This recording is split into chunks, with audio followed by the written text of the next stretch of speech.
ఇలాంటి సంఘటన జరిగింది కాబట్టి భవిష్యత్తులో ఎక్కువ జాగ్రత్తలు తీసుకుంటాం.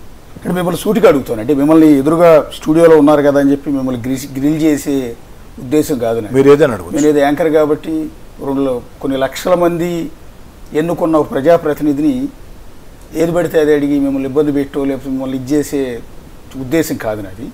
వైఎస్ఆర్ కాంగ్రెస్ పార్టీ కోణంలోంచి నేను అడుగుతున్నాను. ఒకటి మీరు ఇందాక అన్నారు రౌడీ షీటర్ శ్రీకాంత్ అసలు నా దగ్గర పనిచేయలేదు, నాకు సంబంధం లేదన్నారు. Yes, okay. బట్ అరుణ మీకు ఐడియా ఉందా? అసలు పరిచయం కూడా లేదు అశోక్ గారు. టీవీలో చూడటం మొన్న అరుణ్ అనే వ్యక్తి నాకు పరిచయం కూడా లేదు. ఏ రోజు నా వద్దకు కూడా రాలేదు.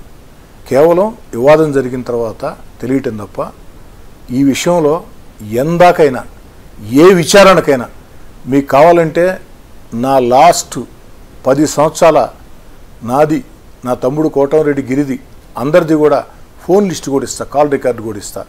2 మీరు విచారించుకోండి. ఇందాక మీకు చెప్పా శ్రీకాంత్ తండ్రి నా వద్దకు వచ్చాడన్నా, శ్రీకాంత్ తెలుసు అని చెప్పా. నేనే మీకు దాచిపెట్ల, శ్రీకాంత్ కుటుంబం తెలుసు అని చెప్పిన వ్యక్తిని అరుణ నిజంగా తెలిసి ఉంటే నాకు తెలుసండి ఇలాంటి పనులు చేస్తుందని నాకేం తెలుసు అని నేను చెప్పొచ్చు, తప్పించుకోవచ్చు. కానీ అరుణ్ అనే వ్యక్తి నాకు అసలు కనీసపాటి పరిచయం కూడా లేదు. ఈ విషయంలో బిగ్ టీవీ అదే బిగ్ టీవీ నేను అడుగుతున్నా. మీరు నాకు తెలిసి మీ ఛానల్లో అనుకుంటా ఒక ఇంటర్వ్యూ వచ్చింది. ఆమె ఏమన్నదంటే దేవుడు ఫోటోల కింద నిల్చుకుంది. మీరు ఎప్పటికి అడిగారు కాస్త కూర్చోమని. కాదు దేవుడు ఫోటోల కాడే ఉండాలా అని చెప్పింది. ఆ దేవుడు ఫోటోల మధ్యలో నా ఫోటో కూడా పెట్టింది. పెట్టి ఏం మాట్లాడింది, శ్రీకాంత్కి నేనంటే సగం ఇష్టం, సగం కోటంరెడ్డి సార్ ఇష్టం అని చెప్పింది. అంటే ఈ స్క్రిప్ట్ మీకు అర్థం కావటం లేదా? మీకేమనిపిస్తుంది? మొదట దేవుడు అంటే ఎవరైనా మాకు అర్థం కాల. ఆవిడ ఏంటంటే వ్యూహాత్మకంగా ఏడుస్తున్నట్టుగా ఒక్కసారిగా సోఫాలో కూర్చోగానే దేవుడి ఫోటో పక్కన మీ ఫోటో కనపడింది. సో ఈవిడ చెప్తున్న దేవుడు ఈ దేవుడు ఈయనేనా అనేది ప్రొజెక్ట్ అయింది. ఇదంతా స్క్రిప్ట్ కదా. రెండోది నన్ను దేవుడు అని చెప్తుంది కదా. మరి మొన్న ఎన్నికల్లో 2024 ఎన్నికల్లో ఇదే అరుణ ఎవరి కోసం పనిచేసింది? టీవీల్లో వీడియో క్లిప్పింగ్లు వచ్చాయి. వైఎస్ఆర్ కాంగ్రెస్ పార్టీ కోసం పనిచేయలేదా? నేను అత్యంత కష్టకాలంలో ఉన్నా, జగన్మోహన్ రెడ్డి గారు విభేదించి 16 నెలలు అధికారం దూరంగా జరిగా, నా యొక్క కీలకమైన ఎన్నికలయ్యి ఆ ఎన్నికల్లో చావో రేవో నేను గెలిచి తీరాల్సిన పరిస్థితి. నిజంగా నన్ను దేవుడిలాగా ఆరాధిస్తే, నిజంగా నా మీద అంత ప్రేమ ఉంటే ఎన్నికల్లో నా కోసం పనిచేయాలన్నా లేదా మీరు ఆలోచన చేయండి. అంటే ఆమె ఏం చెప్పింది ఒకసారి చూద్దాం. ఆ రోజు మీరు చెప్పిన ఇంటర్వ్యూ ఆ స్ట్రాటజీ కూడా తర్వాత మాకు అర్థం కాల. యాక్చువల్లీ మొదటి దేవుడి ఫోటోల ముందు ఎందుకు నుంచుందో అనేది అర్థం కాల. ఒకసారి ఆవిడేం మాట్లాడింది చూడండి. నేను పేరుని చెప్పనండి, ఎందుకంటే ఆయన మాకు దైవంతో సమానం అండి. శ్రీకాంత్ ఆయన కోసమే బ్రతికి ఉన్నాడని కూడా నేను చెప్తానండి. అంత ప్రేమ అండి ఆయన ఉంటే. ఈవెన్ నాకు కూడా, నేను శ్రీకాంత్ ప్రేమించినప్పటి నుంచి కూడా, నాకు పరిచయమైనప్పటి నుంచి కూడా ఎంత గొప్పగా చెప్తాడంటే ఆయన గురించి అంత గొప్పగా చెప్తాడండి. నేనైతే పేరు చెప్పదలుచుకోలేదండి. ఆయన అంటే మాకు అపారమైన అభిమానం ఉంది. కానీ ఆయన జగదీష్ ఇల్ని చేస్తా ఉంటే తెలుసుకోలేనటువంటి స్థితిలో అయితే ఉండేవాళ్ళు కాదండి. తెలుసుకుంటాడు ఆయన, కానీ ఎందుకు నోరు మెదపలేదో నాకు అర్థం కావట్లేదు. ఇప్పుడు మళ్ళీ కాదండి, శ్రీకాంత్ గారి బెయిల్ రద్దు కానీ, మీ మీద ఆర్టికల్స్ రావటం కానీ, మీ మీద దుష్ప్రచారం, వీడియో లీకు, వీటన్నీ ఆ నాయకుడికి తెలిసి జరిగి ఉంటాయంటారా, తెలియకుండా జరిగి ఉంటాయా? సార్ అవి తెలిసి జరిగాయా తెలియకుండా జరిగాయా అయితే నాకు తెలియదు. కానీ ఆయన క్యారెక్టర్ అయితే నమ్మిన వాళ్ళ కోసం ప్రాణం ఇచ్చే క్యారెక్టరే కానీ మోసం చేసే క్యారెక్టర్ అయితే కాదు సార్, అది మాత్రం చెప్పగలను. కానీ జగదీష్ ఇలా చేస్తున్నాడని ఆయనకు అసలు వాస్తవంగా తెలుసో లేదో నాకైతే తెలియదు సార్. ఒకవేళ తెలియకపోతే ఇప్పుడు తెలుసుకుంటే కూడా జగదీష్ పిలిపించి ఖచ్చితంగా ఆయన అడుగుతాడు సార్. ఇప్పుడు ఆ నాయకుడు కాసేపు నాకు యూట్యూబ్ లింకులో అయినా ఈ వీడియో చూస్తారు, లేదంటే ఇప్పుడు టీవీ కూడా చూస్తూ ఉండొచ్చు. బహుశా ఆయనకి ఏమైనా అప్పీల్ చేసుకుంటారా మీరు? అప్పీల్ అదే సార్, నేను ఆయన అప్పీల్ కాదు సార్, నాకు అవకాశం ఇస్తే ఆయన కాళ్ళు పట్టుకుంటాను సార్ నేను పోయేసి. నాకు కావాల్సింది ఏంటంటే ఇప్పుడు ఎంక్వైరీ అంటున్నారు కదా సార్, ఈ జగదీష్ వల్ల రంగంతా ఆయన మీద ఇప్పుడు ఈనాడులో పొద్దున వచ్చిందంట, వేరే వాళ్ళు ఫోన్ చేసి చెప్పారు.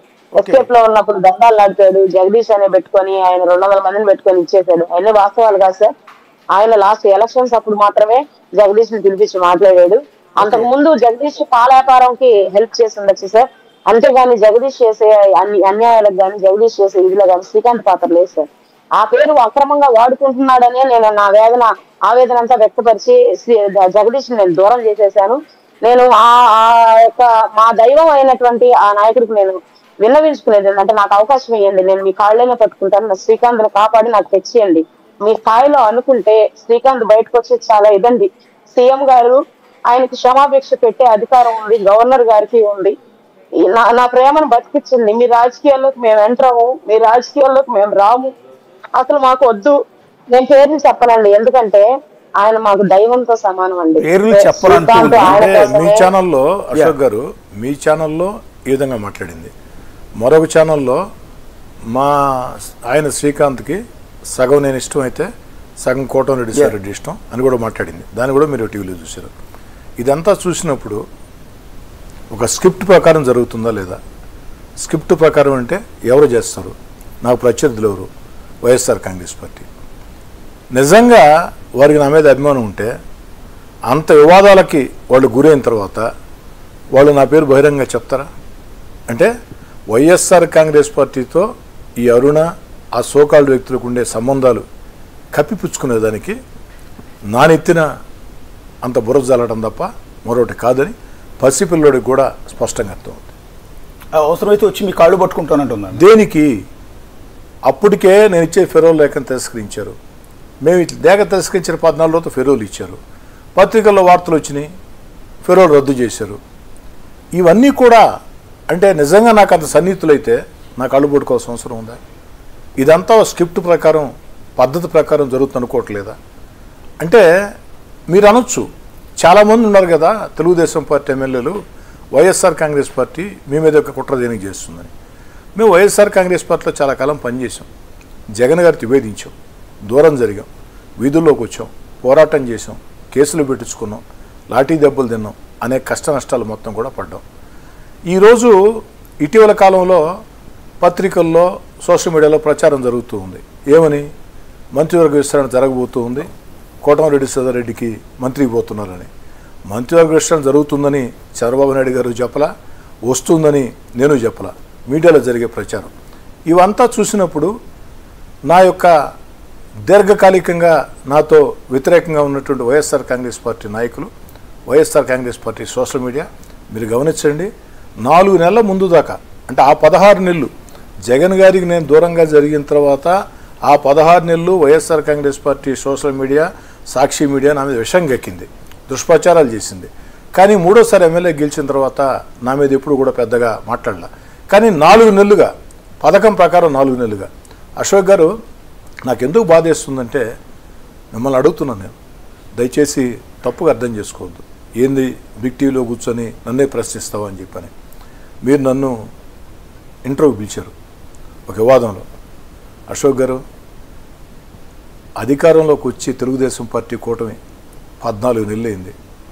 ఈ 14 నెలల కాలంలో దాదాపు 300 కోట్ల రూపాయల వ్యయంతో నెల్లూరు రూరల్ నియోజకవర్గంలో అభివృద్ధి పనులు చేపట్టాం.